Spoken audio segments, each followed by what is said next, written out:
दोस्तों, ये वीडियो आपके लिए बहुत इंपॉर्टेंट होने वाली है। इस वीडियो में आप सीखेंगे कि आपको कोई घर बनाना है या कमरा बनाना है तो उसकी कितनी ईंटें लगेंगी। आप पढ़ाई कर रहे हैं, किसी क्लास में हैं, तैयारी कर रहे हैं या पढ़ाई नहीं कर रहे हैं, ये वीडियो हर एक उस इंसान को देखनी चाहिए, स्वयं में ज़िम्मेदार है। जैसे आपको यहाँ पे घर बनाना है और हम कहते हैं कि 10 गुणे 12 का हो या कितना भी लंबा हो, एक मानक मान के मैं यहाँ पे आपको समझाने की कोशिश करूँगा। गारंटी है आपके दिमाग में छप जाएगा, लास्ट तक टिके रहिएगा क्योंकि घर बनाना आपकी ज़िम्मेदारी है, आज नहीं तो कल आपको ज़िम्मेदारी उठानी है। एक रेशियो में आपको ये अंदाज़ा लग जाएगा कि हाँ, इसमें कितनी लगेंगी, हमें कितना खर्चा करना पड़ेगा। तो चलिए, फटाफट से हम आज की वीडियो की शुरुआत करते हैं। सबसे पहले हम आपको समझाते हैं कि कुछ चीज़ों के बारे में बताएँगे, एक बेसिक जानकारी है, ये सबको जानना चाहिए। यहाँ पे मान लीजिए, आप एक ज़मीन खरीदते हैं और वो ज़मीन पूरी की पूरी क्या है? चौकोर है, अभी आप घर नहीं बना रहे हो। वो चौकोर ज़मीन है, मतलब लंबाई भी बराबर है और चौड़ाई भी बराबर है। तो ये ज़मीन क्या हो जाएगी? आप कहोगे कि ये वर्ग के आकार की ज़मीन है, सही है? अगर यही ज़मीन आपकी लंबाई थोड़ा ज़्यादा है, ऐसे समझ लंबाई थोड़ा ज़्यादा है, ये आमने-सामने की भुजा दोनों बराबर है और ये वाली भुजा दोनों बराबर है, तो ये कैसी ज़मीन है? ये आयत की ज़मीन है, मतलब आयताकार ज़मीन। बात समझ रहे हैं? तो अगर चौकोर ज़मीन है, तो ये वर्गाकार है और आयत के आकार की है, लंबाई ज़्यादा है, चौड़ाई कम है, तो ये आयताकार है। ज़मीन मान लीजिए आपने खरीद लिया, सही है? अब भई ज़मीन आप खरीदते कैसे हो? इसके अंदर कितनी जगह है? जैसे ये अगर लंबाई मान लो आप 10 फुट है और चौड़ाई 5 फुट है, तो इसका क्षेत्रफल आप निकालते हो और क्षेत्रफल निकालने के लिए आप एक ही काम करते हो, क्या करते हो? लंबाई गुणा चौड़ाई। तो इसका अगर क्षेत्रफल देखो, ये 10 फुट और ये 5 फुट, तो 10 फुट लंबाई हो गई, 5 फुट चौड़ाई हो गई, 10 बचे 50 स्क्वायर फुट हो गई ये पूरी की पूरी ज़मीन, सही है? अगर ये चौकोर है, तो हम मानते हैं कि मान लो ये 10 फीट की है और ये लंबाई भी 10 फीट की है, तो यहाँ भी लंबाई गुणे चौड़ाई ही करते हैं हम। ध्यान देना, 10 गुणा 10 करेंगे, तो ये कितना आ जाएगा? ये 100 स्क्वायर फीट की आ जाएगी। बात समझ रहे हो? देखो, यहाँ पे ये वर्ग है, तो इसका स्क्वायर करोगे या भुजा का स्क्वायर कर दोगे, तब भी आपका क्षेत्रफल निकल जाएगा। तो अगर आपने ज़मीन मान लीजिए ले ली और ज़मीन ले ली, तो इस पे आप मकान बनाते हैं, तो इस तरीके का जो मकान बनेगा, देखो ये चौकोर ज़मीन है और इस पे अगर आप मकान बनाएँगे, तो कहीं न कहीं वो मकान किस इस तरीके का हो जाएगा। बात समझिएगा। और इस तरीके का हो जाएगा, तो अब ये क्या बन जाएगा? ये घन बन जाएगा। अब यहाँ पे इसका क्षेत्रफल ना निकाल के हम इसका आयतन निकालते हैं। मतलब इसके अंदर कितनी चीज़ें आप भर सकते हो। और ये जो आयताकार ज़मीन थी, इस पे आपने जब घर बनाया, तो वो कुछ इस तरीके से बना दिया, इस तरीके से। यहाँ पे क्या करते हैं कि अब देखना, ये क्या हो जाएगा? ये घनाभ हो जाएगा। अब इसका हमें क्या निकालना होता है? आयतन निकालना होता है। देखो, इसके अंदर लंबाई तो है ही है, चौड़ाई भी है और ऊँचाई भी है। तो इसका जो आयतन निकालते हैं हम लोग, ध्यान देना, आयतन निकालते हैं, वो कैसे निकालते हैं? हम लंबाई गुणा चौड़ाई और गुणा क्या? ऊँचाई भी साथ में करते हैं। देखो, यहाँ पे सिर्फ लंबाई और चौड़ाई थी, कोई ऊँचाई नहीं थी उसमें। तो यहाँ पे मैंने लंबाई गुणा चौड़ाई किया। यहाँ पे ऊँचाई भी शामिल हो गई, लंबाई गुणा चौड़ाई गुणा ऊँचाई। जैसे मैंने कहा कि 10 फुट का ये है, सही है? 10 फीट लंबी है और 8 फीट चौड़ी है और मान लो 10 फीट ऊँची रख लो, तो लंबाई 10 हो गई, सही है? चौड़ाई 8 हो गई और ऊँचाई 10 हो गई। ध्यान देना, ये कितना हो जाएगा? ये 800, सही है? 800 फीट में है तो फीट का क्यूब, मीटर में है तो मीटर का क्यूब, आप ऐसे कर सकते हो। हम मान लेते हैं मीटर में है, तो आप ऐसे मीटर का क्यूब लिख सकते हो। लेकिन यहाँ पे देखो, अगर ये मीटर में था, तो यहाँ पे हम क्या करेंगे? मीटर का स्क्वायर लिखेंगे। स्क्वायर इसलिए लिखेंगे, तो यहाँ के 2 ही भुजा है, तो इसलिए स्क्वायर करेंगे। यहाँ पे 3 भुजा है, तो इसलिए हम क्या करेंगे? क्यूब लिखेंगे। तो मुझे लगता है ये चीज़ आप समझ गए होंगे। अब आपको इस आकृति को समझने में दिक्कत नहीं होगी। ये आपसे मैं पूछूँ अगर कि आप ये बताओ कि ये कैसी आकृति है? ये मैं ईंट की आकृति आपको दिखा रहा हूँ। तो आप कहोगे, आपके दिमाग में, यार ये तो पूरी चौकोर नहीं है, ये लंबाई ज़्यादा है, चौड़ाई कम है, तो हो सकता है ये आयताकार हो, सही है? और इसका जब हम आयतन निकालें एक ईंट का, तो देखो, लंबाई और गुणा चौड़ाई और गुणा ऊँचाई, एक ईंट का हम आयतन निकाल लेते हैं। बात समझ रहे हैं ना? तो जैसे मान लो, यहाँ पे आप दीवार देख रहे हैं। अभी कुछ चीज़ें मैं समझा रहा हूँ, आप अपने आप से बेफ़िक्र होके बहुत तेज़ी से निकालोगे। यहाँ पे ध्यान देना, जैसे ये दीवार है, तो इस दीवार में ईंटें लगी हुई हैं और ईंट के बीच-बीच में कुछ मसाला भी दिख रहा होगा आपको, भाई जुड़ाई के लिए मसाला लगता है। तो यहाँ से आप देखना कि देखना, यहाँ से यहाँ तक तो ईंट है, लेकिन ये थोड़ा-सा मसाला लगा हुआ है, तो इसकी भी कैलकुलेशन हम करेंगे, ध्यान देना। देखो, यहाँ से और यहाँ तक इतनी मोटाई किसकी है? मसाले की है। यहाँ से आप ऐसे देख लो, यहाँ से यहाँ तक, सही है? अब यहाँ से लेके और यहाँ इतनी मोटाई मसाले की है, लगभग आधी इंच। अगर 9 इंच है लंबाई ईंट की, मतलब ईंट की लंबाई 9 इंच है, तो इसको हम क्या मान लें? इस लंबाई को हम 9.5 मान लें, मसाले सहित 9.5 इंच, सही है? और ये 3 इंच है, तो इसको मैं 3.5 इंच मसाले सहित मान लेता हूँ और ये 4 इंच है, तो इसको 4.5 इंच मान लेता हूँ। बात समझ रहे हैं? और हम जानते हैं, इस ईंट का अगर हमें आयतन निकालना होगा, तो हम क्या करेंगे? ध्यान देना, ईंट का आयतन निकालना होगा, तो आयतन निकालने के लिए हम क्या करेंगे? लंबाई गुणा चौड़ाई और गुणा क्या करेंगे? ऊँचाई करेंगे। बात समझ रहे हैं? क्या इतनी बात आपको समझ में आ रही है? तो अगर मैं दीवार का आयतन निकाल लूँ, टोटल दीवार का, और उसमें से मैं ईंट का आयतन इससे डिवाइड कर दूँ, तो मुझे पता चल जाएगा। जैसे आप ऐसे समझो कि मैं सिर्फ़ 1 फुट दीवार का लेता हूँ, सही है? मान लो यहाँ से लेके ये 1 फुट है, कितना? 1 फीट है, ये यहाँ से यहाँ तक। हम इसको 1 फीट बोल सकते हैं या फिर इसको 12 इंच बोल सकते हैं। ध्यान देना, क्या बोल सकते हैं? 12 इंच, सही है? और मान लो ये दीवार भी यहाँ से यहाँ तक, ये भी कितना है? ये 12 इंच है। मतलब लंबाई और चौड़ाई दोनों मैंने सेम ले ली है, मतलब 1 फुट यहाँ भी ले ली मैंने, सही है? तो आप इंच में बोलोगे तो कह सकते हो कि 12 इंच है, और फुट में बोलोगे तो कह सकते हो कि 1 इंच है। और हम मानते हैं कि इस दीवार की कुछ मोटाई भी होगी। मोटाई को मैं 9 इंच का ले लेता हूँ, जैसे 9 इंची दीवार बनती है, आप जानते हो। सिर्फ 1 फुट ले रहे हैं। तो ऐसे समझना कि हम क्या करेंगे, अगर 1 फुट दीवार में कितनी ईंटें लगेंगी वो कैसे हम निकालेंगे? तो यहाँ पे हम क्या करेंगे, हम दीवार का आयतन, सही है? दीवार का आयतन करेंगे और बटे में क्या कर देंगे, इसका ईंट का आयतन कर देंगे, ईंट का आयतन। क्या इतनी बात समझ, बोलो, सही है? तो दीवार का आयतन और ईंट का आयतन डिवाइड कर देंगे तो हमें मालूम चल जाएगा कि कितनी ईंटें लगेंगी।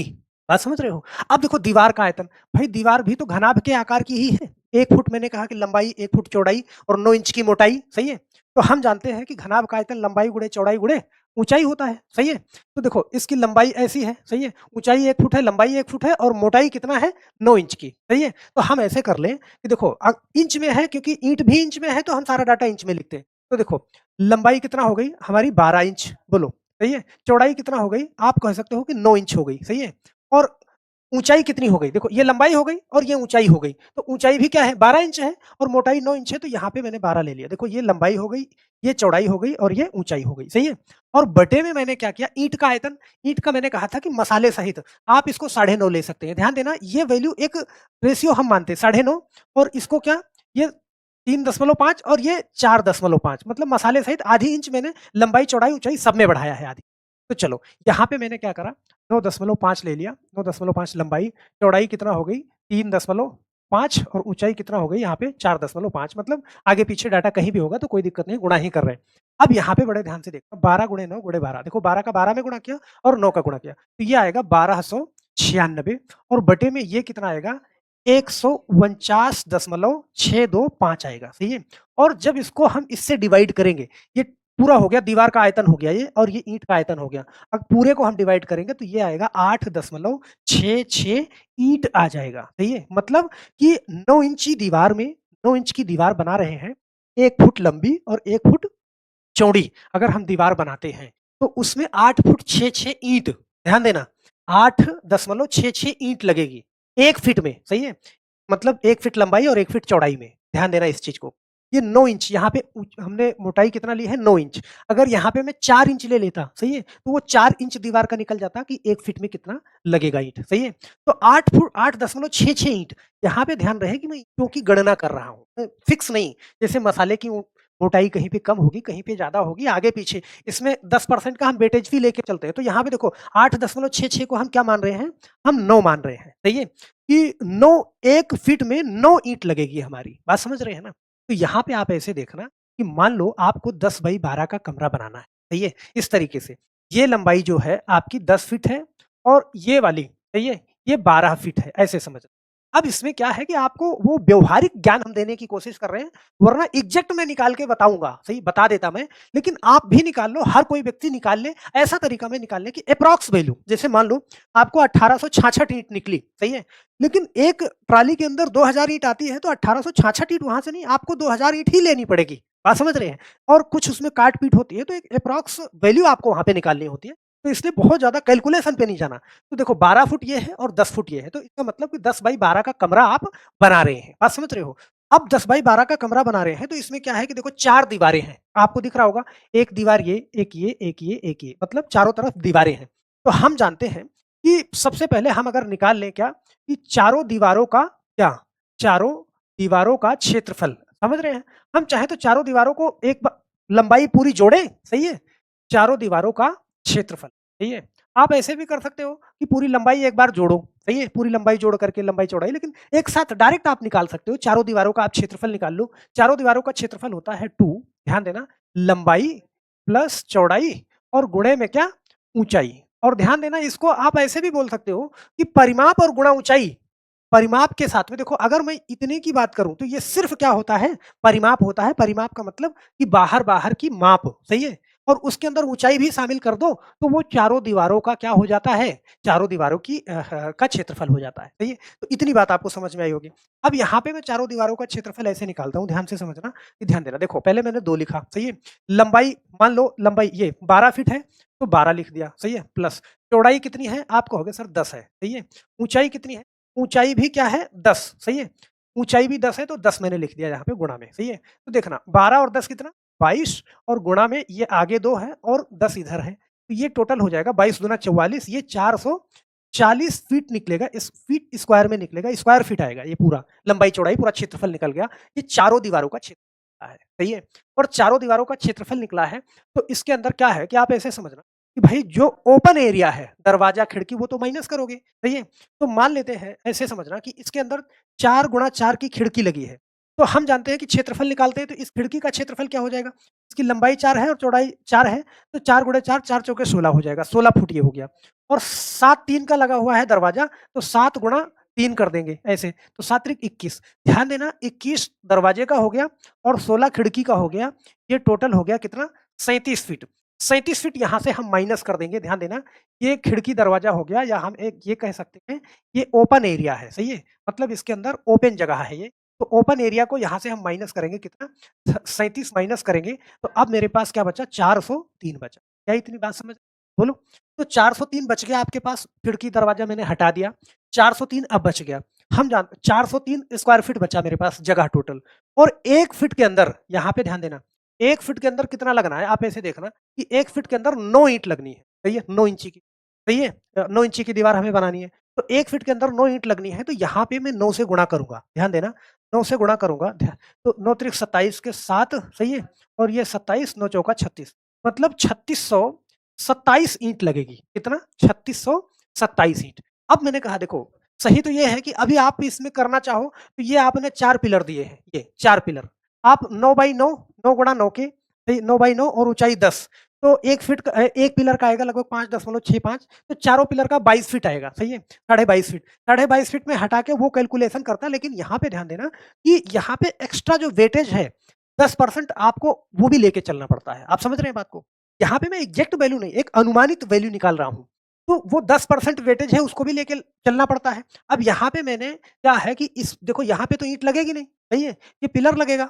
तो यहाँ ये भी वैल्यू, यहाँ भी ईंट की वैल्यू काउंट कर ली है आपने। पूरा 10 फुट लंबाई लिया है और 12 फीट चौड़ाई लिया है। तो ये पूरी की पूरी वैल्यू आपने काउंट करी है, सही है? और यहाँ पे आप देखो 1 फीट का कितना आ रहा था? 8.66 आ रहा था। बात समझना।